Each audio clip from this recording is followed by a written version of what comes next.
वो washing machine में कपड़े डालकर उसे चलाना भूल गई। काफ़ी देर तक जब उसे मशीन के सायरन की आवाज़ नहीं आई तो उसने मन में कहा, आखिर क्या बात है, कपड़े अभी तक धुले नहीं क्या।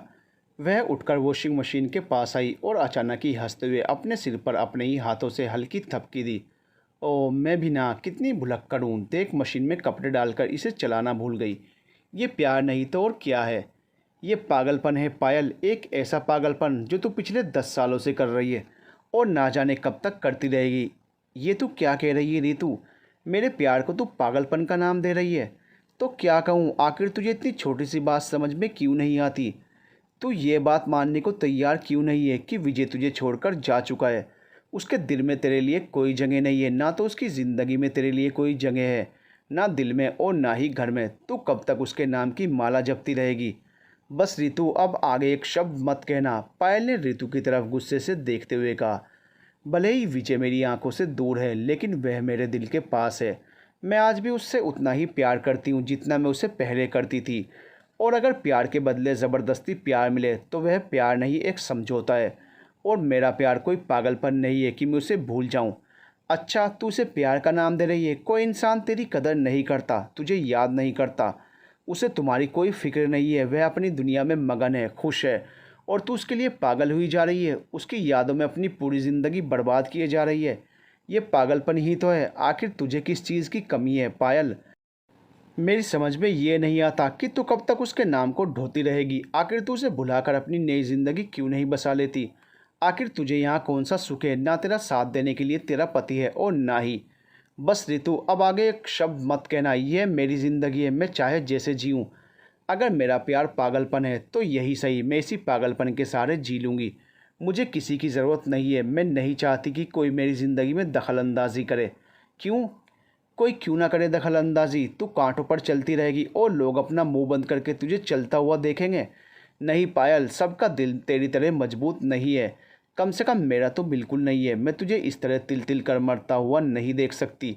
तुझे उसे भुलाकर अपनी नई ज़िंदगी बसानी ही चाहिए। आखिर कब तक तू उसका इंतज़ार करती रहेगी और क्यों। पायल, इंतज़ार उसका किया जाता है जिसके लौट कर आने का कोई भरोसा हो, कोई उम्मीद हो। तुझे तो अच्छे से पता है कि उसके लौट कर आने की कोई उम्मीद ही नहीं है। वह अपनी दुनिया में खुश है, उस दुनिया में तेरे लिए, तेरे जज्बातों के लिए कोई जगह नहीं है। तो फिर आखिर उसका इंतज़ार क्यों। नहीं पायल, ये पागलपन छोड़ दे और नए सिरे से अपनी ज़िंदगी की शुरुआत कर। सब यही चाहते हैं, मैं, तुम्हारे माँ बाबूजी और तेरे सभी रिश्तेदार भी। नहीं रीतू, मैं ऐसा नहीं कर सकती। अगर वो अपनी दुनिया में खुश है तो वह खुश रहे। मुझे उसकी खुशी से कोई लेना देना नहीं है, बल्कि मैं तो चाहती हूँ कि वह खुश रहे। ना तो मैं उसे अपने दुख में शामिल करना चाहती हूँ और ना उसे अपने जज्बातों की डोर में बांधना चाहती हूँ। जिस तरह वो मुझे छोड़कर चला गया था, मैंने तो उसी दिन अपने आप को उसकी दुनिया से अलग कर लिया था। मैं तो उसी दिन समझ गई थी कि उसकी ज़िंदगी में मेरी कोई अहमियत नहीं है। क्योंकि अगर उसे मेरे जज्बातों की कदर होती तो अपनी नई ब्याहता पत्नी को, अपनी एक दिन पहले घर आई पत्नी को छोड़कर कभी नहीं जाता। कमाल की बात है पायल, तेरे जैसा इंसान मैंने आज तक नहीं देखा। सब कुछ जानते हुए, सब कुछ समझते हुए आखिर तू इस आग में क्यों जल रही है। क्यों अपनी ज़िंदगी बद से बदतर बना रही है, आखिर क्यों। और फिर तुझे क्या लगता है कि तेरी खामोशी देखकर हमें दुख नहीं होता। तुझे पता है माँ बाबा को कितना दुख होता है, तेरी बहनें, तेरे भाई, वह सब तेरे लिए कितना परेशान होते हैं। आखिर क्यों तू खुद भी दुख झेल रही है और दूसरों को भी दुख का कारण बन रही है। रितु, ये दुख मेरे अकेले का है और मैं अपने दुख में किसी को भागीदार नहीं बनाना चाहती। मैंने तो उसी दिन घर परिवार से रिश्ता तोड़ लिया था जिस दिन विजय ने मुझसे रिश्ता तोड़ा। मैंने तो सबसे कह भी दिया है कि किसी को मेरे दुख में दुखी होने की कोई ज़रूरत नहीं है। सब अपनी ज़िंदगी जिएं, अपनी खुशी में खुश रहें, मैं अपनी दुनिया में खुश हूँ। मैंने कभी किसी से नहीं कहा कि मैं दुखी हूँ, मैं यहाँ खुश हूँ और अच्छे से हूँ। क्यों नहीं, तूने कह दिया और हमने मान लिया।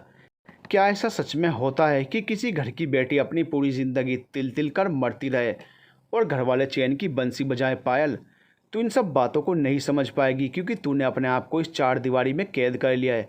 लेकिन पायल, इस चार दीवारी से बाहर निकल, देख दुनिया वाले तेरे माँ बाप के लिए क्या कहते हैं, तेरे लिए क्या कहते हैं। देख पायल, तेरी वजह से तेरे माँ बाप को कितना दुख होता है।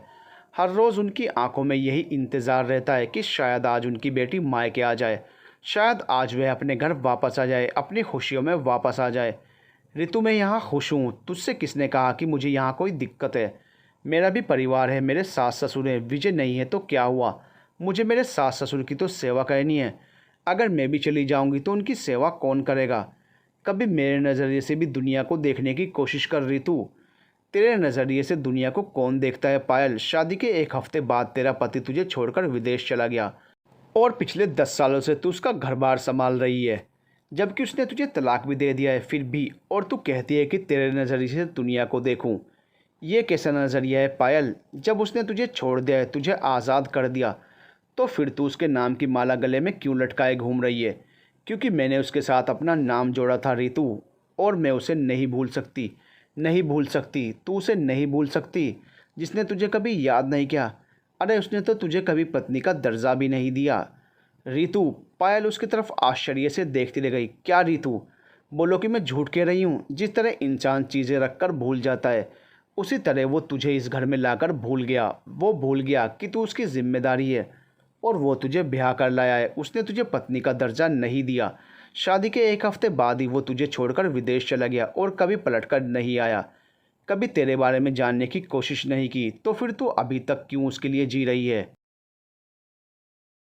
आखिर क्यों, क्या मिला तुझे इतना त्याग करके। तू उसे भूल क्यों नहीं जाती। आखिर क्यों तू उसे याद करती रहती है। रितु, मेरा प्यार कोई चीज़ नहीं है जो उसे रख कर मैं भूल जाऊं। प्रेम बलिदान मांगता है, बदला नहीं। अगर मैं विजय से प्रेम करती हूँ और उसके लिए त्याग कर रही हूँ, तो कोई ज़रूरी थोड़ा ही ना है कि वो भी मुझे प्रेम करे। प्रेम कोई ज़बरदस्ती किया जाने वाला कार्य नहीं है। ये एक दिल का लगाव है जो अपने आप पैदा होता है। विजय ने जो किया सो किया, लेकिन मैं वैसा नहीं कर सकती। वो मुझे छोड़कर चला गया, उसे हक है अपनी ज़िंदगी जीने का। मैं उसके ऊपर किसी भी तरह का दबाव नहीं डाल सकती। वो आज़ाद है, वो इस घर में आए या ना आए उसकी मर्ज़ी। लेकिन मैं इस घर को छोड़कर नहीं जाऊंगी। क्यों क्यों नहीं जा सकती तू। और आखिर कब तक तू उसका इंतज़ार करती रहेगी। 10 सालों से तू उसका इंतज़ार कर रही है। क्या मिला तुझे उस इंतज़ार के बदले। क्या एक बार भी उसने तेरी ओर पलटकर देखा। कभी भी उसने तेरे बारे में जानने की कोशिश की कि तू जिंदा है या मर गई। पायल ऋतु की बातें सुनकर अतीत की यादों में खोती चली गई। एक ऐसा अतीत जिसने उसकी पूरी ज़िंदगी बदल कर रख दी। उसे एक ऐसी ज़िंदगी दे दी जिसके बारे में उसने कभी सोचा ही नहीं था। अचानक ही उसे 10 साल पहले का वो दिन याद आ गया जब वो बहू बनकर इस घर में आई थी। पायल अपने कमरे में बैठी अपने हाथों में लगी मेहंदी को देख रही थी। उसके आसपास की औरतें मुंह दिखाई की रस्म करके जा चुकी थी। अब घर में सिर्फ वो और उसके सास ससुर ही थे।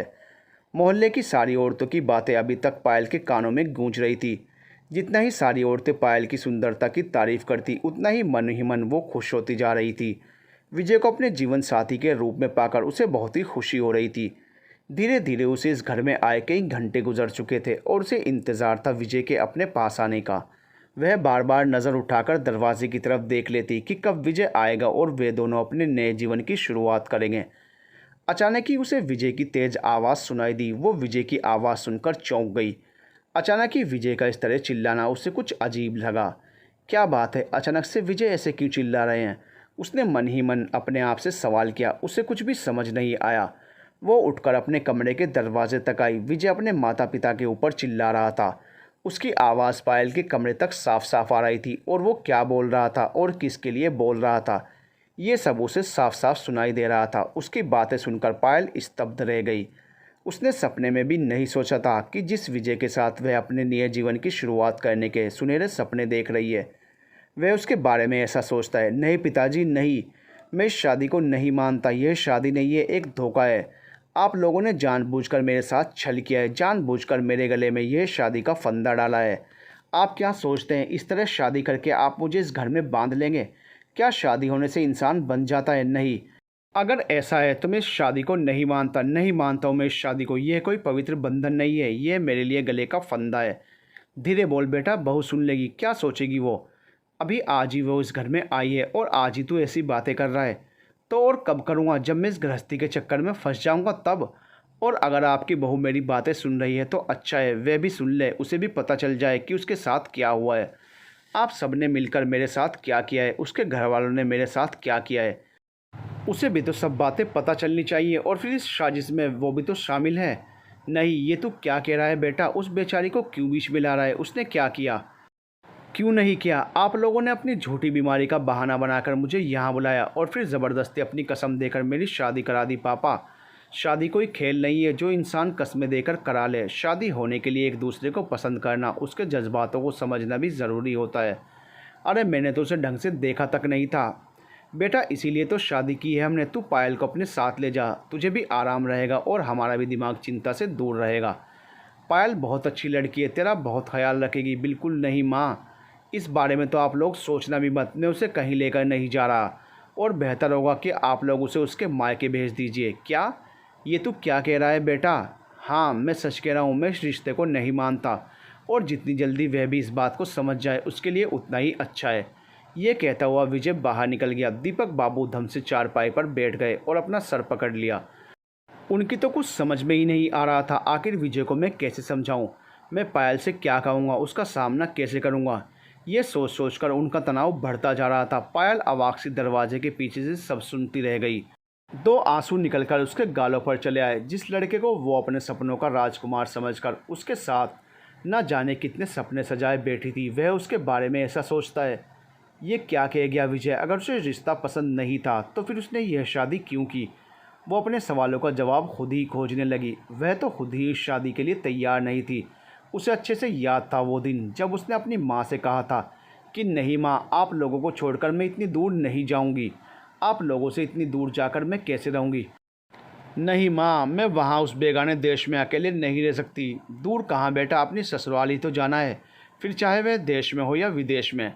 माँ, ससुराल जाना अलग बात है और विदेश जाना दूसरी बात है।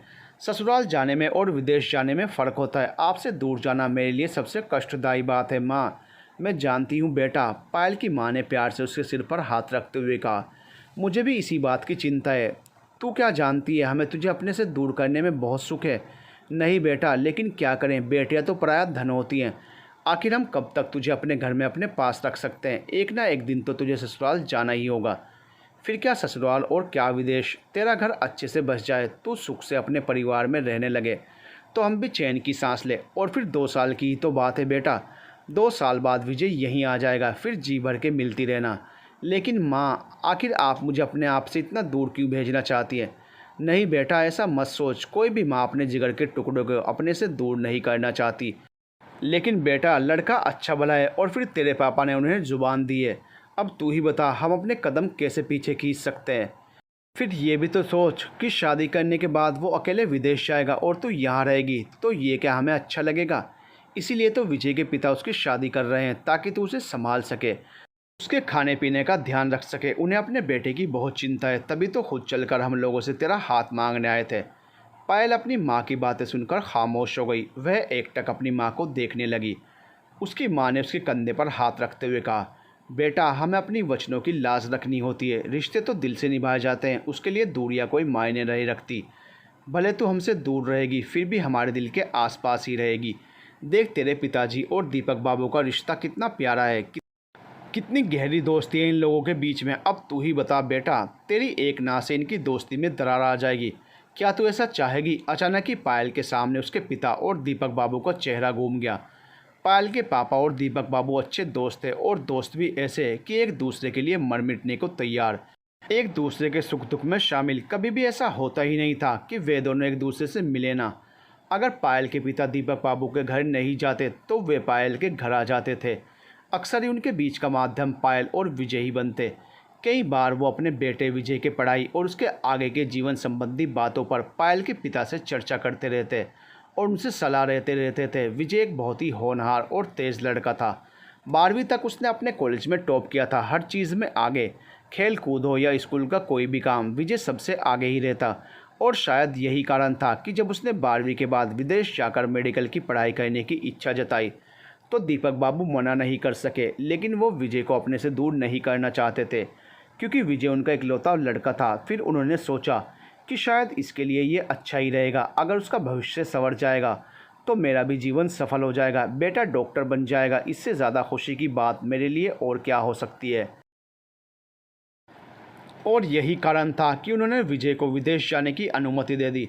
हालांकि उनके नाथ रिश्तेदारों ने उनसे कितना कहा भी था कि अरे भाई, ऐसे बच्चे को अकेले विदेश न भेजो, देखना बेटा वहीं का होकर रह जाएगा। लेकिन दीपक बाबू ने लोगों की बातों पर ध्यान नहीं दिया।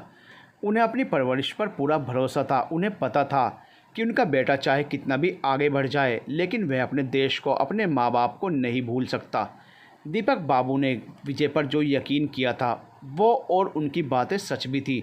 शुरू शुरू में विजय विदेश जाकर भी अपने घर को नहीं भूला। रोज़ फ़ोन से बातें करना और लैपटॉप पर मेल करना उसकी आदत थी। जब तक वह अपने माता पिता से बात नहीं कर लेता उसे चैन नहीं मिलता। लेकिन समय के साथ साथ धीरे धीरे उसके व्यवहार में बदलाव आने लगा। धीरे धीरे उसके फ़ोन भी आने कम हो गए। उसने लैपटॉप से मेल करना भी कम कर दिया। बातें भी बस छिटपुट ही होती थी। ऐसा लगता जैसे कोरम पूरा किया जा रहा है। दीपक बाबू उसके व्यवहार में आए इस बदलाव को महसूस कर रहे थे। पहले तो वह हर छुट्टियों में भारत आता और जितने भी दिन रहता घर में खुशियाँ छाई रहती। लेकिन धीरे धीरे उसका भारत आना भी कम हो गया और अब तो ऐसा हो गया था कि वह छुट्टियों में भारत आने की बजाय कहीं ना कहीं टूर पर जाने का प्रोग्राम बना लेता। और जब भी दीपक बाबू उससे पूछते तो कहता, पापा मुझे कॉलेज की तरफ से भेजा जा रहा है तो मैं क्या करूं? आखिर पढ़ाई भी तो भारत आने से ज़्यादा ज़रूरी है ना। दीपक बाबू भी खामोश हो जाते।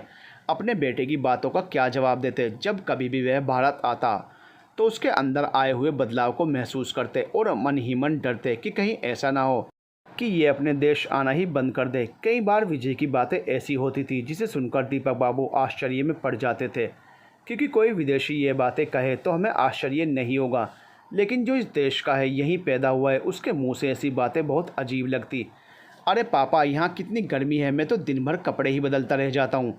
मेरा तो यहाँ बहुत ही जी घबराता है। दीपक बाबू बोलते, बेटा गर्मी है तो गर्मी लगेगी ही, तू एसी ऑन कर लेना। विजय कहता, अरे पापा ऐसी कहाँ कहाँ लेकर घूमूंगा, आपने यहाँ की रोड देखी है, इतनी ऊबड़ खाबड़ है कि जहाँ 10 मिनट में पहुँचना है वहाँ 1 घंटा लग जाता है। मेरा तो यहाँ से जी घबराता है। और उसकी बातों को सुनकर दीपक बाबू का जी घबराता। लगता कि शायद मैंने इसे विदेश भेजकर गलती कर दी।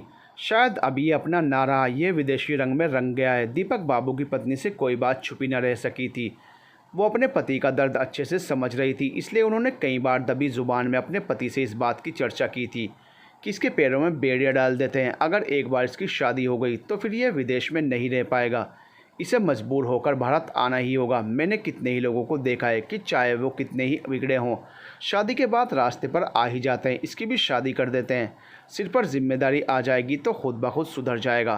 पहले तो दीपक बाबू अपनी पत्नी की बात पर राज़ी नहीं थे, क्योंकि उनका मानना था कि शादी कोई बंधन नहीं है जिसमें हम किसी को ज़बरदस्ती बांध दें। शादी एक ऐसा पवित्र रिश्ता है जो दिल से निभाया जाता है। लेकिन जब उन्हें लगा कि नहीं, लड़का बिल्कुल हाथ से निकल जाएगा, तो उन्होंने पायल के पिता से उसका हाथ मांगना ही उचित समझा, क्योंकि उन्हें यकीन था कि एक पायल ही है जो विजय को अच्छे से समझाकर सही रास्ते पर ला सकती है और फिर से उसे अपने देश में रहना सिखा सकती है। पायल जितनी हंसमुख थी उतनी ही चंचल और चुलबुली भी थी। पायल से बातें करते करते दीपक बाबू का समय कब कट जाता उन्हें पता ही नहीं चलता था।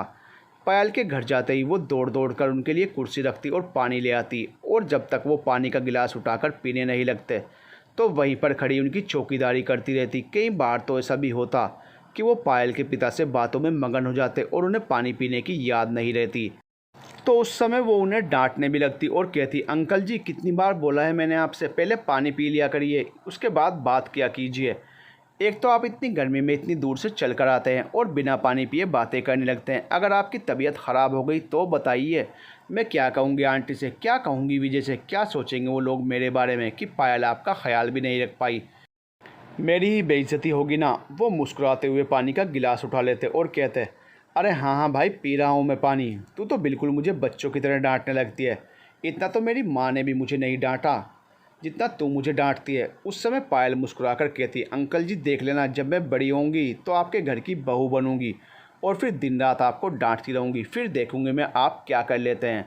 अगर उस समय आपने मेरी किसी बात के लिए मना किया तो फिर मैं आपसे कभी बात नहीं करूँगी। उसकी इस मासूमियत पर पायल के पिता और दीपक बाबू दोनों लोग मुस्कुरा उठते।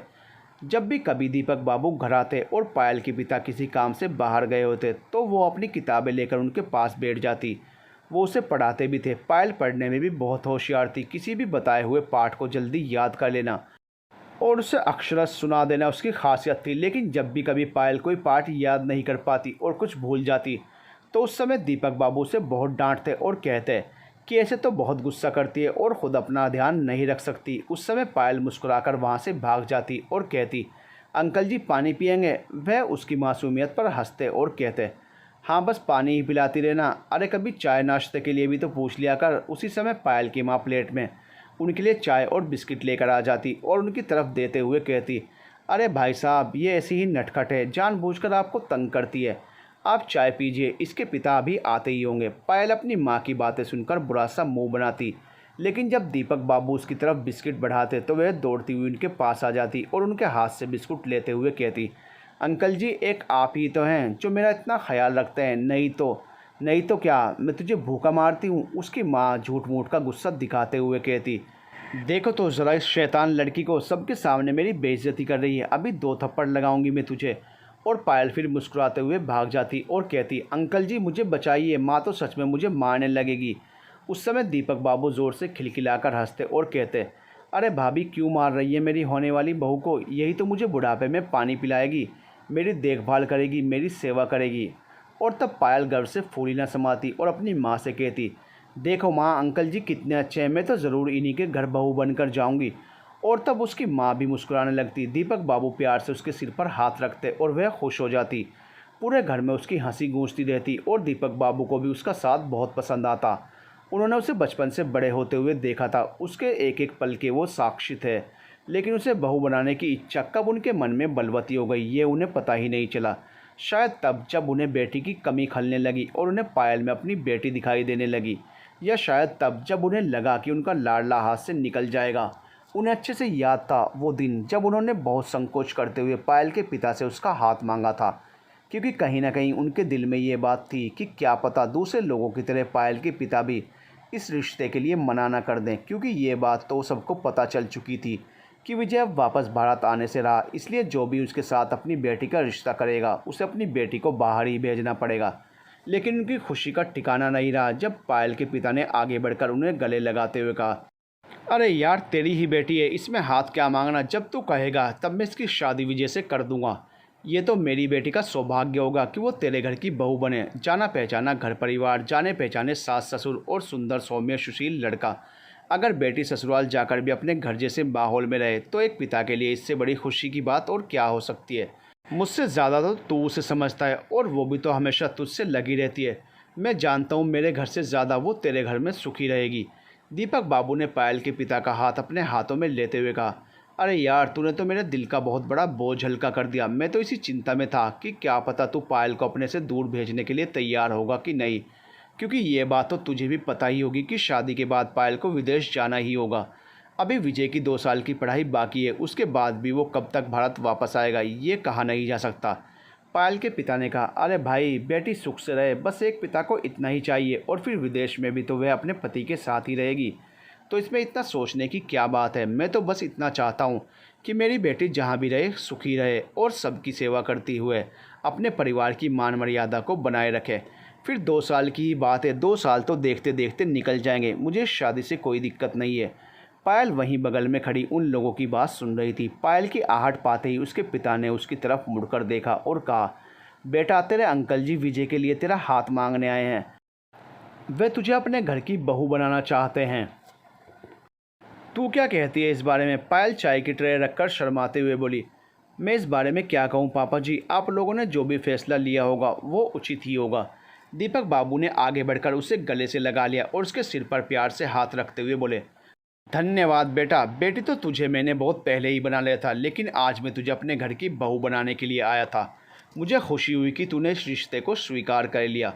पायल चुपचाप खड़ी रही, उसे समझ नहीं आया कि वो उनकी बातों का क्या जवाब दे। कल तक जिन अंकल जी के साथ वह हमेशा बकबक करती रहती थी, आज अचानक ही ना जाने कहाँ से उसके ऊपर गंभीरता का आवारण आ गया।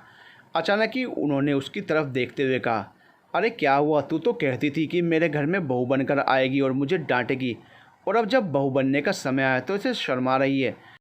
पायल ने एक बार दीपक बाबू की तरफ देखा। वो और उसके पिता दोनों लोग हंस रहे थे। उन्हें अपनी तरफ हंसता हुआ देखकर पायल और शर्म से गड़ गई। वो दीपक बाबू की बहुत इज्जत करती थी और इसलिए उसने भी अपनी मौन स्वीकृति दे दी। फिर वो शर्माती हुई अपने कमरे में भाग आई। पायल का मन खुशी से झूमने लगा। उसकी शादी और विजय के साथ यही कल्पना ही उसे रोमांचित कर रही थी, क्योंकि कहीं ना कहीं वो भी विजय का प्रेम करने लगी थी। उसने विजय को बचपन से ही देखा था, उसे विजय बहुत पसंद आता था। अक्सर ही दीपक बाबू पायल से विजय की बातें करते रहते। कभी कभी जब विजय किसी काम से उनके घर आ जाता, वो दिन पायल के लिए बहुत ही खुशी का दिन होता। जिस दिन भी वह विजय से मिल लेती या उससे कुछ बातें कर लेती, उस दिन वो पूरा दिन भर खुश रहती, दिन भर खुशी से घर में चहकती रहती। क्योंकि उनके परिवार के बीच गहरी दोस्ती थी, इसलिए बचपन में अक्सर ही पायल और विजय का आमना सामना हो जाता था। इस तरह पायल के दिल में विजय के लिए एक छोटी सी जगह बन गई थी। छोटी छोटी मुलाकातों से कब विजय ने पायल के दिल में अपनी जगह बना ली, ये खुद पायल भी नहीं समझ पाई। जब भी विजय को कोई सफलता मिलती, पायल उससे ज़्यादा खुश होती और पूरे घर में उछलती हुई फिरती। कभी कभी तो उसकी माँ उसे इसके लिए टोक भी देती। आज मेरी चिड़िया बहुत चहक रही है, तब वह मुस्कुरा कर कहती, अरे माँ तुम नहीं समझोगी, और ये कहते हुए शर्मा कर भाग जाती। पायल विजय को मन ही मन बहुत पसंद करने लगी थी और उसके लिए प्यार के सपने संजो रखे थे। वो विजय से शादी करने के लिए बहुत खुश थी और उसके साथ ज़िंदगी बिताने को सुहाने सपने देखती थी। लेकिन ये प्यार का मौसम इतनी जल्दी आ जाएगा, उसने सोचा नहीं था। बचपन में बचपने में कही गई बात सच हो जाएगी, ये पायल ने कभी सोचा नहीं था। बस पायल के दिल में एक ही दुख था। वो विजय से शादी तो करना चाहती थी, लेकिन वो विदेश नहीं जाना चाहती थी। वो सोचती थी कि उसकी दुनिया यहीं अपने ही देश में अपने लोगों के बीच में हो। वो विदेश नहीं जाना चाहती थी क्योंकि उसका सोचना था कि हम अपने देश में रहकर अपने लोगों के बीच में रहकर ही खुश हो सकते हैं। वहाँ बाहर उस बेगाने देश में हमारा कौन है। फिर अगर मैं और विजय यहाँ से चले गए तो फिर हम दोनों के माता पिता की देखभाल कौन करेगा। मेरे तो फिर भी दूसरे भाई बहन हैं जो माँ पापा को संभाल लेंगे, लेकिन विजय के पिता और उसकी माँ, वो तो अकेले रह जाएंगे। बेटा बहू होते हुए भी उन्हें अकेले जीवन जीना होगा। यही पायल को पसंद नहीं था और यही कारण था कि वो आज दुखी थी। अचानक ही तेजी से दरवाज़ा खुलने की आवाज़ से पायल का ध्यान भंग हुआ। उसने देखा विजय बाहर से बहुत ही गुस्से में अंदर आया और अब वो अपने पिता के कमरे की तरफ जा रहा था। विजय के इस तरह गुस्से में वापस आने से पायल समझ गई कि ज़रूर कोई बात है। वो फिर वापस उठकर कमरे के दरवाजे के पास खड़ी हो गई। अंदर बातचीत की आवाज़ें तेज़ हो रही थी। अचानक ही उसे विजय का उस स्वर सुनाई दिया, मैं अगले हफ्ते वापस जा रहा हूँ, मैंने अपनी टिकट बुक करा ली है। क्या? दीपक बाबू उसकी इस बात से चौंक गए। ये तुम क्या कह रहे हो बेटा? वही जो आप सुन रहे हैं। अब मैं और यहाँ नहीं रह सकता, मेरा यहाँ दम घुट रहा है, मैं वापस जा रहा हूँ, विजय गुस्से से बोला। अरे लेकिन तुम ऐसे कैसे जा सकते हो? अभी कल ही तो तुम्हारी शादी हुई है, तुम्हारी पत्नी हमारी बहू इस घर में आई है और तुम यहाँ से जाने की बात कर रहे हो। हम पायल से क्या कहेंगे, क्या सोचेगी वो? उसे कितना दुख होगा, कितने अरमानों से मैं उसे बहू बनाकर इस घर में लाया था। मैं उसे क्या जवाब दूंगा, क्या कहूँगा उससे कि क्यों तू उसे छोड़कर चला गया? ये आप सोचिए पापा, मुझे इस बारे में कोई बात नहीं करनी। ये सब आप लोगों ने किया है, इसमें आपकी गलती है और आपकी गलती की सज़ा मैं क्यों भोगूं? आप लोगों ने झूठ बोलकर मुझे इंडिया बुलाया, अपनी कसम देकर मेरी शादी की। क्या शादी विवाह ऐसे होता है? झूठ बोलकर कसम देकर। अचानक ही दीपक बाबू शर्म से गड़ गए। उन्हें याद आया वह दिन जब उन्होंने विजय को फ़ोन किया था। बेटा तुम्हारी माँ की तबीयत बहुत ख़राब है, तुम 2 हफ्तों के लिए भारत आ सकते हो। माँ की तबीयत ख़राब है? लेकिन क्या हो गया पापा ऐसे अचानक से? आपने मुझे पहले क्यों नहीं बताया? नहीं बेटा अचानक से नहीं, कई दिनों से तुम्हारी माँ की तबीयत ख़राब चल रही थी, लेकिन उसने मुझे तुमसे बताने के लिए मना किया था। लेकिन कल से कुछ ज़्यादा ही बिगड़ गई है। जब अब ज़्यादा परेशान हो गई तो बार बार तुम्हें याद कर रही है और बुलाने की ज़िद कर रही है। मैंने तो उससे कहा भी था कि ऐसे अचानक से उसे छुट्टी कैसे मिलेगी, लेकिन वह मेरी बात समझ ही नहीं रही है और बार बार कह रही है कि नहीं, एक बार उसे फ़ोन करके देखो। माँ का प्रेम उसे भारत खींच लाएगा। मेरी बीमारी की बात सुनकर ऐसा हो ही नहीं सकता कि मेरा बेटा ना आए। विजय अपने पिता की बातों को सुनकर सोच में पड़ गया। अपनी माँ के प्रति कर्तव्य और उसका प्यार उसके दिल को कचोटता चला गया और विजय अपने आप को आने से रोक नहीं पाया, क्योंकि माँ वह शब्द था जिसने उसके दिल को झकझोर दिया था और वह भागता हुआ भारत आ गया। लेकिन यहाँ आते ही वह भौचक्का हो गया। अरे तुम तो ठीक हो माँ, फिर पिताजी ने ये क्यों कहा कि तुम्हारी तबीयत खराब है और घर इतना सजा हुआ क्यों है, क्या बात है? बेटा बहुत खुशी की बात है, उसकी माँ ने मुस्कुराते हुए कहा। आओ मेरे पास बैठो, मैं तुम्हें सब बताती हूँ। और ये कहते हुए उन्होंने पायल की फ़ोटो विजय के हाथों में पकड़ा दी। ये क्या है माँ, ये कौन है? अरे पहचाना नहीं तुमने? अपनी पायल है, पायल। लेकिन इसका क्या मतलब? आप मुझे पायल की ये फ़ोटो क्यों दिखा रही हैं? क्योंकि बेटा हम लोगों ने पायल के साथ तुम्हारी शादी तय कर दी है। बहुत ही जल्द तुम एक बहुत ही खूबसूरत रिश्ते में बंधने वाले हो। दीपक बाबू ने खुश होते हुए कहा। शादी? अपने पिता की बातें सुनकर विजय भौचक्का रह गया। क्या कहा आपने? शादी तय कर दी बिना मुझसे पूछे? लेकिन क्यों, इतनी जल्दी क्या थी? अरे बेटा, इसमें पूछने की क्या बात है, शादी तो सबको करनी पड़ती है। दीपक बाबू हंसते हुए बोले। विजय ने परेशान होते हुए कहा, लेकिन मेरी तो अभी 2 साल की पढ़ाई बाकी है। तो क्या हुआ बेटा, हमने तुम्हें पढ़ाई के लिए तो रोका नहीं है। तुम अपनी पढ़ाई करते रहो, तुम शादी कर लो और बहू को भी अपने साथ ले जाओ, और 2 साल बाद जब तुम्हारी पढ़ाई पूरी हो जाएगी तब तुम यहीं इंडिया में आकर अपनी प्रैक्टिस करना। तब तक बहू हमारे साथ रहेगी और हम भी तुम्हारी तरफ से निश्चिंत हो रहेंगे। नहीं पिताजी, मैं शादी नहीं कर सकता, मेरी पढ़ाई डिस्टर्ब हो जाएगी। आप लोग मेरी बात समझने की कोशिश क्यों नहीं करते, विजय चिल्लाते हुए बोला। नहीं बेटा, अब तुम इस शादी से मना नहीं कर सकते क्योंकि कार्ड बढ़ चुके हैं और मैंने पायल के पिता को जुबान दे दी है। अगर मैंने शादी से इनकार किया तो उनकी और हमारी बहुत बेइज्जती होगी। बेटा, हम किसी को मुंह दिखाने लायक नहीं रहेंगे। तुम मेरी बात मान लो और शादी के लिए तैयार हो जाओ। विजय के दिमाग ने काम करना बंद कर दिया था। उसे समझ नहीं आ रहा था कि वह क्या करे।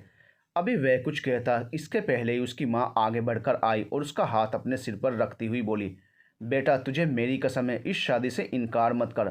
शादी कर ले बेटा, नहीं तो हमारी बहुत बेइज्जती होगी। इतनी बेइज्जती तुम्हारे पिता बर्दाश्त नहीं कर पाएंगे। अगर उन्हें कुछ हो गया तो बताओ हम क्या करेंगे। आखिर में हार कर विजय को शादी करनी पड़ी, लेकिन सगाई से लेकर जयमाला तक और जयमाला से लेकर शादी की रस्म तक हर पल उसे यही लगता रहा कि उसके साथ धोखा किया जा रहा है। जानबूझकर झूठ बोलकर उसे इंडिया बुलाया गया और फिर उसे शादी के बंधन में बांध दिया गया, और यही कारण था कि आज वो अपने पिता पर इतना गुस्सा हो रहा था। दीपक बाबू उठकर उसके पास आए और उसके कंधे पर हाथ रखकर उसे समझाते हुए बोले, लेकिन बेटा तू ऐसा कैसे कर सकता है, एक दिन की ब्याहता पत्नी के लिए तू ऐसी बातें कैसे बोल सकता है। क्योंकि मैं उसे अपनी पत्नी नहीं मानता। यह शादी आपने ज़बरदस्ती और मेरी मर्जी के बिना की है। इसमें मेरी कोई रजामंदी नहीं थी। वह सिर्फ और सिर्फ आपकी बहू है, मेरी पत्नी नहीं।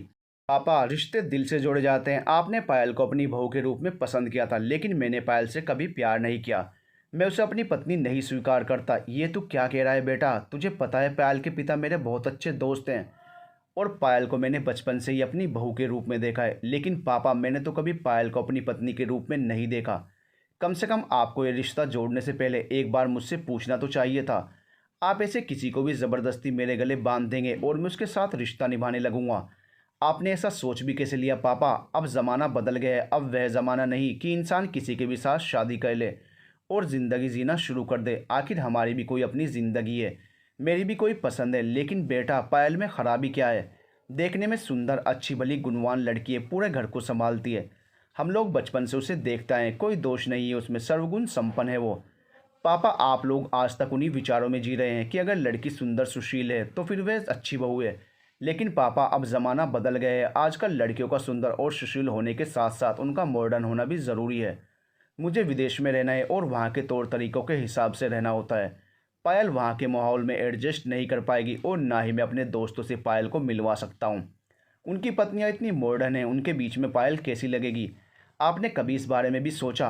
पायल विजय की बातें सुनकर चुपचाप आकर बेड पर बैठ गई। उसके सपने इस तरह चकनाचूर हो जाएंगे उसने सोचा भी नहीं था। वह तो बचपन से ही सोचती थी कि विजय भी उससे प्यार करता है, क्योंकि बचपन से ही उन दोनों में दोस्ती थी। लेकिन विजय उसके लिए ऐसा सोचता है उसने कभी सोचा भी नहीं था। पायल अपने कमरे में बैठी अपनी किस्मत पर आंसू बहाती रही। एक हफ्ते तक उस घर का यही माहौल रहा। नए शादी वाले घर में ऐसा लगता मानो जैसे मातम फैला हो। ना तो उसकी आंखों के आंसू सूखते और ना उसके सास ससुर के। विजय उन लोगों से अलग होटल में रह रहा था और घर भी नहीं आ रहा था। कितनी बार दीपक बाबू और उनकी पत्नी ने उसे मना कर लाने की कोशिश की, लेकिन वह तो उन लोगों के साथ पराये के जैसा व्यवहार कर रहा था। ना तो उसे कुछ सुनाई दे रहा था और ना ही समझ में आ रहा था। आज भी दीपक बाबू उसे मनाने के लिए होटल में गए, लेकिन उन्हें देखते ही विजय उठकर अपने कमरे से बाहर चला गया।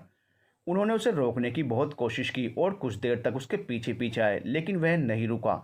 आखिर में हार मानकर वो घर वापस आ गए। पायल उनके लिए पानी का गिलास लेकर आई।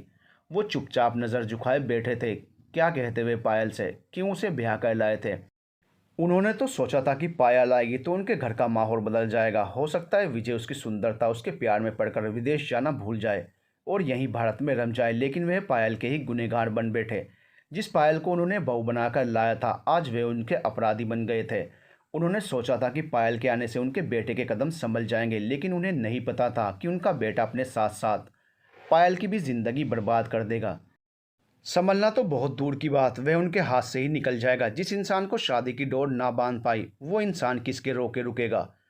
वो और उनकी पत्नी चुपचाप अपने कमरे में बैठे थे। बाहर आकर उनमें पायल से नज़र मिलाने की हिम्मत नहीं थी। एक हफ्ते बाद विजय कुछ मिनटों के लिए घर आया और आते ही उसने अपने पिता से कहा, आज मैं वापस जा रहा हूँ, मेरी आज शाम की फ़्लाइट है और अब मैं यहाँ वापस नहीं आऊँगा। आप लोग मेरे आने का इंतज़ार मत करिएगा और हाँ, मुझसे झूठ बोलकर किसी की भी बीमारी के बहाने यहाँ बुलाने की कोशिश बिल्कुल मत करिएगा। अब मैं आप लोगों की बातों पर बिल्कुल यकीन नहीं करूँगा। मैं समझ चुका हूँ कि आप लोग झूठ बोलने में कितने माहिर हैं। फिर उसने पायल की तरफ देखते हुए कहा, पायल, मेरी शादी मेरी मर्ज़ी के ख़िलाफ़ हुई है। मैं इस शादी को नहीं मानता, इसलिए तुम्हें यहाँ रहने की कोई ज़रूरत नहीं है। मैं तुम्हें अपनी पत्नी नहीं मानता। तुम दूसरी शादी करने के लिए आज़ाद हो। मैं तुम्हें इस रिश्ते से आज़ाद करता हूँ। मैं तुम्हें तलाक के कागज़ भेज दूँगा। तुम अपने घर जा सकती हो। बिना किसी वजह के इस रिश्ते को ढोने की कोई ज़रूरत नहीं है। और यह कहता हुआ विजय बाहर निकल गया। विजय के जाते ही पायल धम से वहीं फर्श पर बैठ गई। आज उसके आंसू रोके नहीं रुक रहे थे। दीपक बाबू और उनकी पत्नी कटे हुए पेड़ की तरह गिर पड़े। उन्होंने एक बार नज़र उठाकर पायल की तरफ देखा। हमेशा से हंसने और मुस्कुराने वाली पायल आज किसी सूखे हुए फूल की तरह पड़ी हुई थी। उसमें इतनी भी हिम्मत नहीं थी कि वह उठकर जाकर उसे खड़ा कर सके और प्यार से उसके सिर पर हाथ रख सके। क्या कहते हुए क्यों उसे ब्याह कर लाए थे? विजय ने उनके अरमानों पर पानी फेर दिया था। वो चुपचाप अपने कमरे में बैठे पायल की स्थिति पर विचार करते रहे।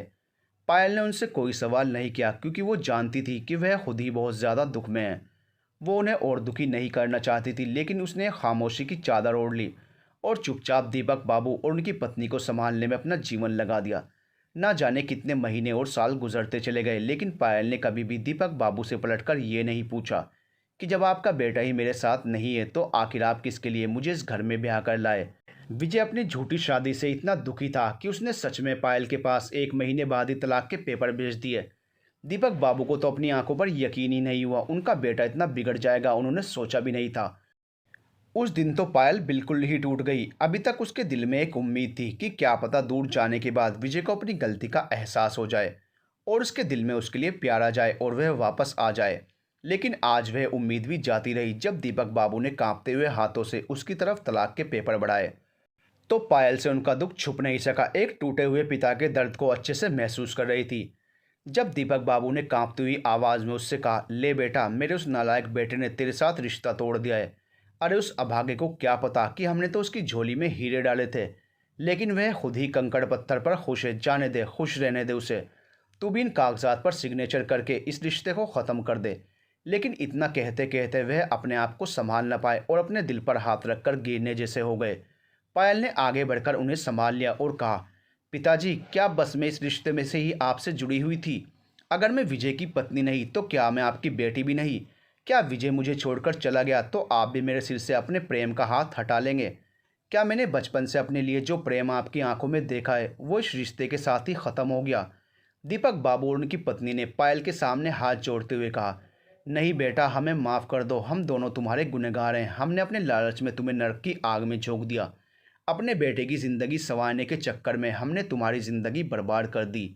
मुझे लगा था तुम्हारे साथ विजय का विवाह करके मैंने सही किया, लेकिन नहीं, मैं बहुत गलत था।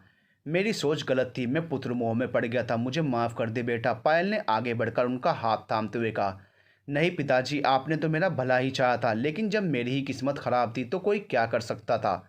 जब मेरी ही किस्मत में पति का सुख नहीं था तो फिर मैं किसी को दोष कैसे दूं? लेकिन मैं एक बात पूछना चाहती हूँ, क्या आप मुझे एक बेटी बनाकर इस घर में नहीं रख सकते? क्या विजय के नहीं रहने से हमारे सारे रिश्ते ख़त्म हो गए? दीपक बाबू और उनकी पत्नी ने एक बार पायल की तरफ देखा और उसके सिर पर हाथ रखते हुए कहा, बेटा, तुम सच कहती हो। मैं तुम्हें बहू तो नहीं बना पाया, लेकिन तुम जब तक चाहो मेरी बेटी बनकर इस घर में रह सकती हो। भले ही मैंने अपने बेटे को खो दिया है, लेकिन मैं अपनी बेटी को नहीं खोना चाहता। विजय वापस चला गया, घर परिवार से दूर, माँ बाप से दूर, पायल से दूर, अपने देश से दूर। लोग कहते थे, देखना बेटा तुम्हें भूल जाएगा, विदेश पढ़ने भेज रहे हो तो वहीं का होकर रह जाएगा। लेकिन तब दीपक बाबू को लोगों की बातों पर यकीन नहीं होता था और वह कहते, नहीं, मेरा बेटा ऐसा नहीं है, वह ज़रूर वापस आएगा। लेकिन विजय ने उन्हें झूठा साबित कर दिया था। उसने साबित कर दिया था कि बाहरी चकाचौंध अंदरूनी खूबसूरती से कहीं ज़्यादा मायने रखती है। जिस देश में वह जन्मा, जहाँ पला बड़ा, अब वही देश उसे विदेश के आगे अच्छा नहीं लगता। वह अपनी दुनिया में खुश था। अचानक से वॉशिंग मशीन के सायरन की आवाज़ से पायल का ध्यान भंग हुआ। ओह, मैं भी ना अपने अतीत में खो गई थी। सच कहा तूने पायल, तू अतीत में खो गई है। और सिर्फ खोई ही नहीं गई थी, बल्कि तू आज तक अपने अतीत में ही जी रही है। इसीलिए तो मैं तुझे कह रही हूँ, इस काले अतीत से बाहर निकल, अपने इस चक्रव्यूह को जिसे तूने खुद बनाया है। तू उलझ कर रह गई है। देख पायल, ये दुनिया बहुत खूबसूरत है, कब तक अपने आप को इस आग में जलाती रहेगी? बस रितु, अब आगे कुछ मत कहना। मैं बार बार अपने बारे में, अपने अतीत के बारे में बुरा नहीं सुन सकती।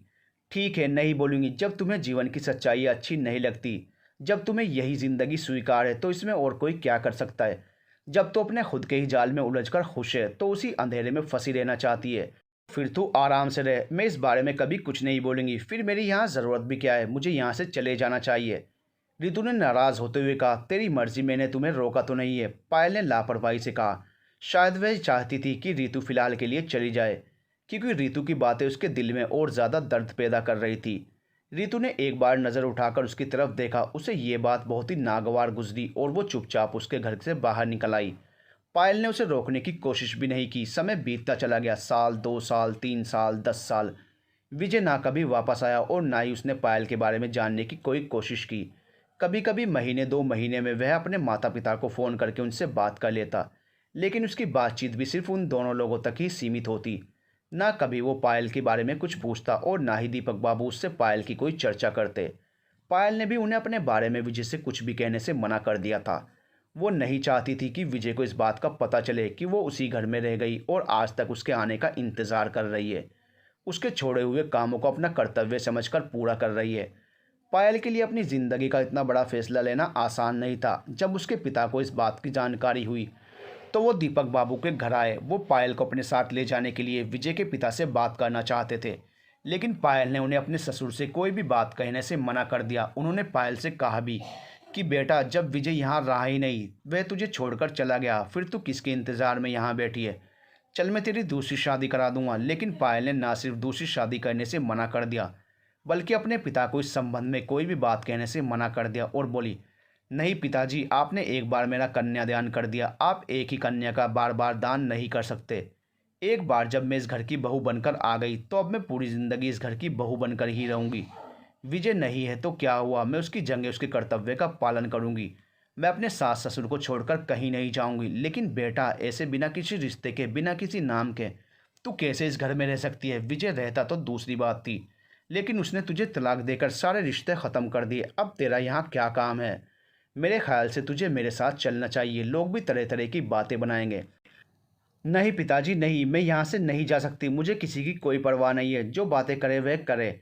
लेकिन जब एक बार मैंने इस घर से रिश्ता जोड़ लिया, तो अब मैं इस घर से दूर कहीं नहीं जाऊँगी। और आप ये कैसे कह रहे हैं कि मेरा इस घर से कोई रिश्ता नहीं है? यहाँ मेरे धर्मपिता और माँ हैं। मैं उन्हीं की सेवा में मैं अपना पूरा जीवन समर्पित कर दूँगी।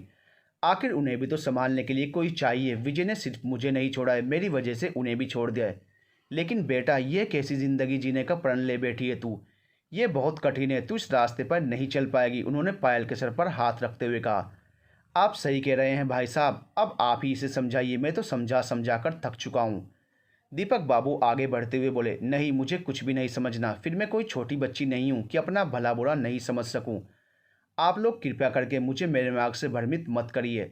लाख प्रयास करने के बाद भी पायल के पिता अपनी बेटी के इस प्रण को तोड़ नहीं सके और वह अपनी तरफ से उसे ढेर सारा आशीर्वाद देकर चले आए। समय किसी की प्रतीक्षा नहीं करता, वो अपनी तेज़ गति से आगे बढ़ता ही रहता है। उसे किसी के आने का इंतज़ार नहीं रहता। किसी के आने या ना आने से कोई फ़र्क भी नहीं पड़ता। पायल की ज़िंदगी भी समय के साथ साथ आगे बढ़ती जा रही थी।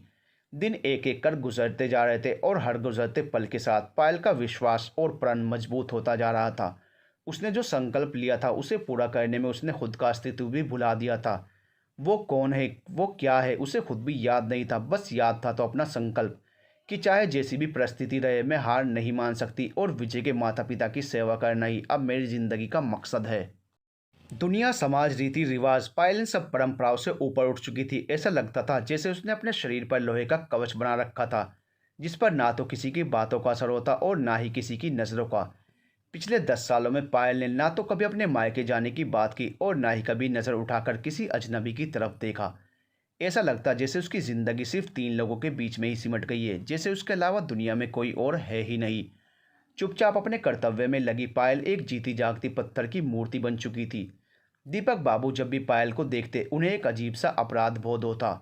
उन्हें लगता कि पायल की स्थिति के जिम्मेदार वह खुद हैं। वे नहीं होते तो शायद पायल पर इस कर्तव्य का बोझ भी नहीं रहता। उनका दिल करता कि वे अपनी ज़िंदगी ख़त्म कर लें, लेकिन वे ऐसा कर भी नहीं सकते थे, क्योंकि अगर वे ऐसा करते तो फिर पायल का क्या होता? वो कैसे जीती? कौन उसका सहारा बनता? जिस विजय के दम पर उन्होंने पायल को इस घर में बहू बनाकर लाए थे, वह तो उसका साथ छोड़कर चला गया। अब अगर वह भी उसका साथ छोड़ देंगे तो फिर वह किसके सहारे जिएगी?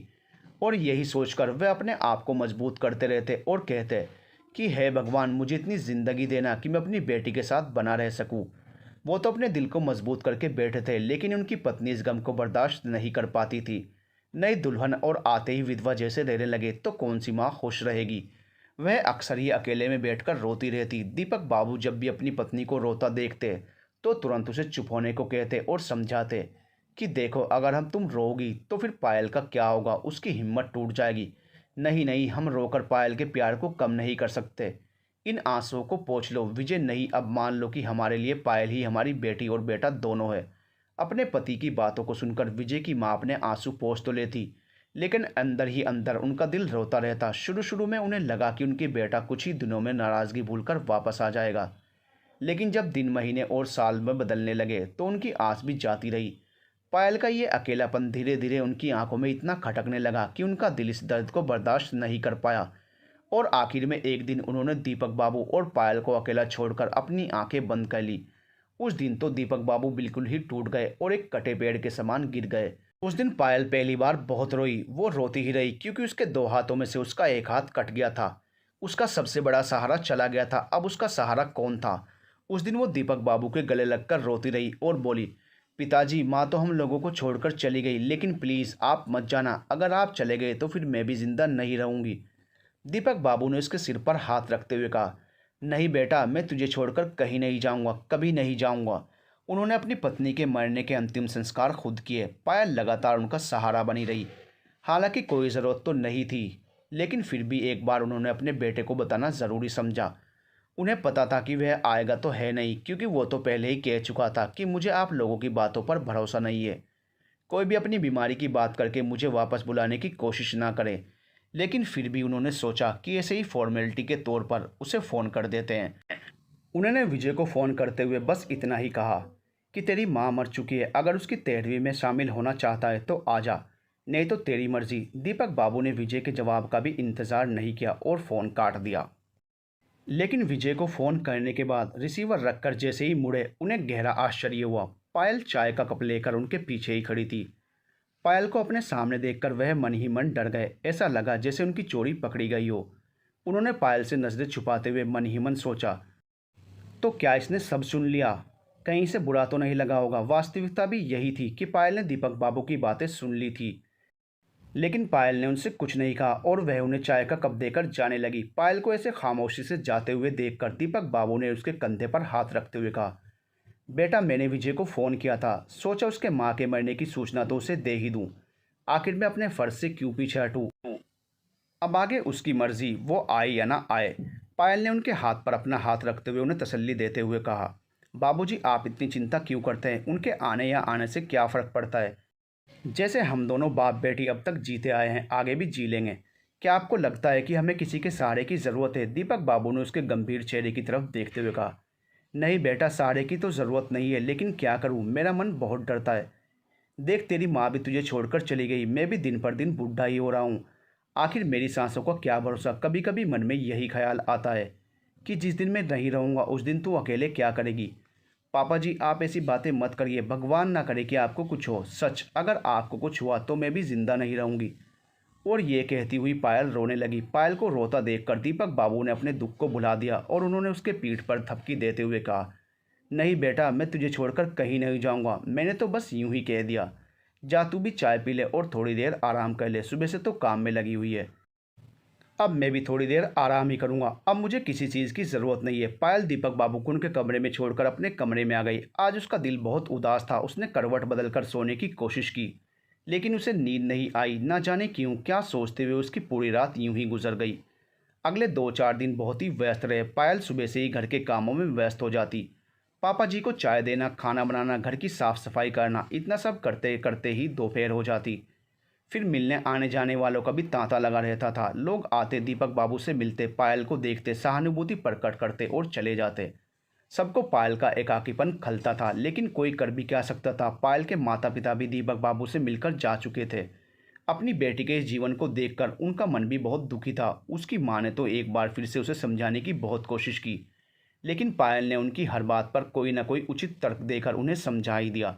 जब उनकी कोई बात नहीं चल पाई तो आखिर में वो थककर रोने लगी। पायल ने अपनी माँ के चेहरे को अपने हाथों में लेते हुए कहा, माँ, अगर तुम ऐसे हिम्मत हार जाओगी तो फिर मैं अपने आप को कैसे संभालूंगी। उन्होंने पायल को देश, दुनिया, समाज, रिश्तेदार, आस पड़ोस सबकी दुहाई दी, लेकिन पायल अपने कर्तव्य पर अड़िग रही। पायल के पिता ने अपनी पत्नी को संभाला, हालांकि दिल से तो वह भी यही चाहते थे कि उनकी बेटी का फिर से घर बस जाए, वो किसी और के साथ विवाह कर ले और एक नए जीवन की शुरुआत करे। लेकिन अपनी बेटी के अपने कर्तव्य के प्रति दृढ़ निश्चय देखकर कहीं ना कहीं उनके मन में सुकून था कि वो एक ऐसी बेटी के पिता हैं जो हजारों मुसीबत आने पर भी अपने कर्तव्य से नहीं हटी। उन्होंने अपनी बेटी को बहुत ढेर सारा आशीर्वाद दिया और भगवान करे जन्म में तू हमारी ही बेटी बनकर पैदा हो।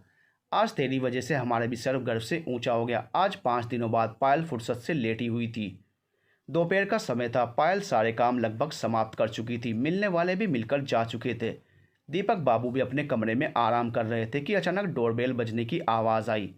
दिन भर काम करने की वजह से पायल को थकान महसूस हो रही थी। दीपक बाबू अपने कमरे में आराम कर रहे थे। पायल ने भी सोचा, चलो मैं भी थोड़ी देर आराम कर लेती हूँ, और ये सोचकर वह आकर अपने बिस्तर पर लेट गई। थकी होने के कारण उसे झपकी आने लगी, लेकिन अचानक ही डोरबेल की आवाज़ सुनकर और चौंक गई और बोली, कौन है? आ रही हूँ। कौन लगातार बेल बजाया जा रहा है? और ये कहती हुई वह मुख्य द्वार की तरफ भागी, लेकिन दरवाज़ा खोलते ही उसका मुंह आश्चर्य से खुला रह गया। आप? पायल आश्चर्य से बोली। सामने विजय खड़ा था। विजय भी उसे आश्चर्य से देखता रह गया। तुम यहाँ क्या कर रही हो? आप अंदर आ जाइए, पायल पीछे हटते हुए बोली। इतने सालों बाद घर आने के बाद पायल से सामना हो जाएगा, विजय ने सोचा तक नहीं था, क्योंकि वो तो पायल को तलाक देकर एक तरफ से निश्चित था और मन में ही सोचता था कि अब तक तो पायल ने अपनी एक नई जिंदगी बसा ली होगी। लेकिन पायल को अचानक देखकर वह हतप्रभ रह गया। वो एक अपराधी सा अंदर आकर एक कोने में खड़ा हो गया। कुछ देर तक उन दोनों के बीच खामोशी छाई रही। पायल की समझ में नहीं आ रहा था कि वो विजय से क्या कहे।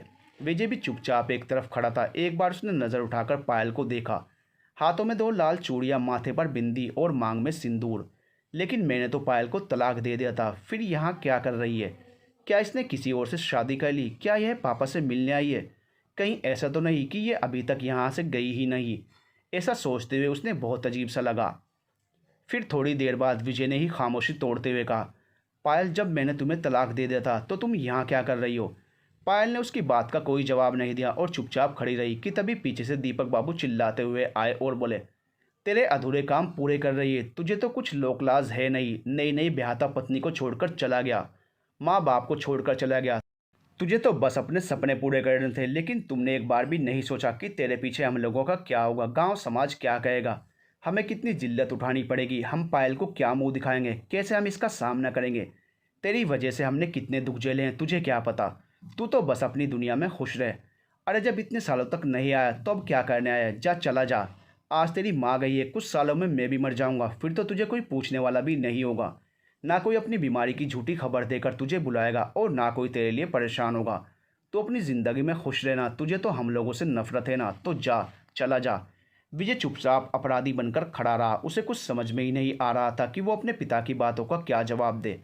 दीपक बाबू इतने गुस्से में थे कि जब विजय ने आगे बढ़कर झुककर उनके पैर छूना चाहा, वो पीछे हट गए। लेकिन पीछे हटने के चक्कर में वो लड़खड़ा गए और गिरने वाले थे कि पायल ने आगे बढ़कर उन्हें पकड़ लिया और बोली, पिताजी, आप अपने कमरे में चलकर आराम कीजिए, आपकी तबीयत खराब हो जाएगी। और ये कहती हुई पायल उन्हें उनके कमरे तक छोड़ने चली गई। विजय चुपचाप वहीं बैठा रह गया। उधर से आते समय पायल ने एक कप चाय लाकर विजय के आगे रखा और बोली, आप पिताजी की बातों का बुरा मत मानिए, माँ के जाने की वजह से वे एकदम टूट गए हैं। अभी थोड़ी देर में सही हो जाएंगे। आप सफ़र से आए हैं, चाय पी लीजिए, तब तक मैं कुछ खाने की व्यवस्था करती हूँ। ऐसा कहकर वो मुड़कर जाने ही वाली थी कि अचानक से विजय खड़ा हुआ और बोला, पायल, एक बात मेरी समझ में नहीं आ रही है कि जब मैंने तुम्हें तलाक दे दिया था तो फिर तुम आज तक इसी घर में क्यों रुकी हुई हो? तुमने दूसरी शादी करके एक नई दुनिया क्यों नहीं बसा ली? तुम आज तक यहीं रुककर क्यों मेरा इंतज़ार कर रही हो? पायल ने विजय की बातों का कोई जवाब नहीं दिया, कुछ भी नहीं कहा और वो चुपचाप खड़ी रही। विजय ने उसकी तरफ देखते हुए पूछा, बोलो पायल, आखिर क्यों क्यों तुमने ऐसा जीवन जीना स्वीकार किया जिसमें कोई सुख नहीं था? क्यों तुमने दूसरी शादी नहीं की? अचानक ही पायल ने विजय की तरफ देखा और बोली, आपने की दूसरी शादी? विजय आश्चर्य से उसकी तरफ देखता ही रह गया। विजय अवाक सा पायल की तरफ देखता ही रह गया। वो पायल की बातों का क्या जवाब देता? ये कड़वा सच था कि पायल से दूर जाने के बाद भी उसे और तलाक देने के बाद वह दूसरी शादी नहीं कर पाया। क्यों, उसे खुद भी नहीं पता। अगर पायल यहाँ अकेले 10 साल से एकाकी जीवन बिता रही थी तो विजय भी उसी अकेलेपन की आग में जल रहा था। उसके मन में एक अपराध सा था। भले ही वो पायल को अपने माता पिता को छोड़कर चलाया था, लेकिन उसके दिल के किसी कोने से हमेशा आवाज़ आती थी कि विजय, तूने ये सही नहीं किया, तूने बहुत गलत किया। और शायद यही कारण था कि वो आज तक शादी नहीं कर पाया। उसने आगे बढ़कर पायल की तरफ देखा और कहा, पता नहीं क्यों लेकिन मेरा शादी करने का दिल नहीं किया। वो इसलिए विजय, क्योंकि शादी सिर्फ दो परिवारों का नहीं बल्कि दो शरीरों का, दो आत्माओं का मिलन है। जब एक बार आपका रिश्ता मुझसे जुड़ गया था, आप मेरे साथ शादी के बंधन में बंध गए थे, तो फिर आप किसी और के साथ इस बंधन में कैसे बंध पाते?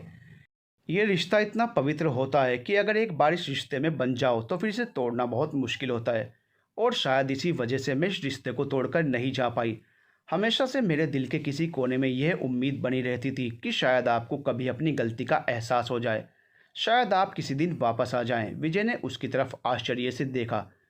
तो क्या तुम अभी भी मुझसे प्यार करती हो? मेरी इतनी गलतियां करने के बाद भी तुम्हारे दिल में मेरे लिए नफरत नहीं है? अभी भी?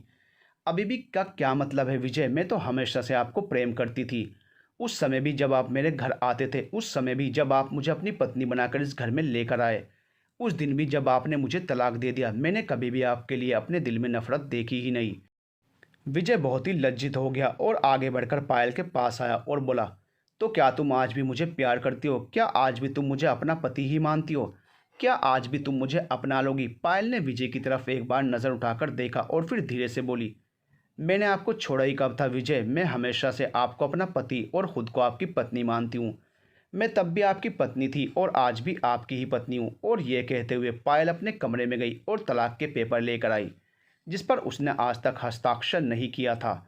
उसने वो तलाक का पेपर विजय की तरफ बढ़ा दिया। विजय उन कागज़ों को देखता रह गया। उसे याद आया वो दिन जब उसने कितने ही गुस्से में आकर तलाक के पेपर बनवाए थे और उस पर अपना हस्ताक्षर करके पायल के पास भेज दिया था।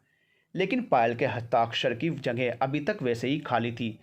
पायल ने आज तक पेपर्स पर अपने हस्ताक्षर नहीं किए थे। उसने एक बार पायल की तरफ देखा। उसे लगा जैसे ये कागज़ आज तक पायल के हस्ताक्षर का इंतज़ार कर रहे थे, वैसे ही शायद पायल आज तक मेरा इंतज़ार कर रही थी। विजय ने आगे बढ़कर पायल से कहा, पायल, मैं तुम्हारा अपराधी हूँ। मैंने तुम्हें इतना कष्ट दिया। तुम्हारे जीवन के अनमोल 10 साल मैंने त्याग, इंतज़ार और दुख में बिता दिए। मैं माफ़ी मांगने के लायक तो नहीं, लेकिन क्या मेरी इस गलती के लिए तुम मुझे माफ़ करोगी? पायल एक बार नज़र उठाकर विजय को देखा। वह दोनों हाथ जोड़े और सर झुकाए किसी अपराधी की भांति खड़ा था।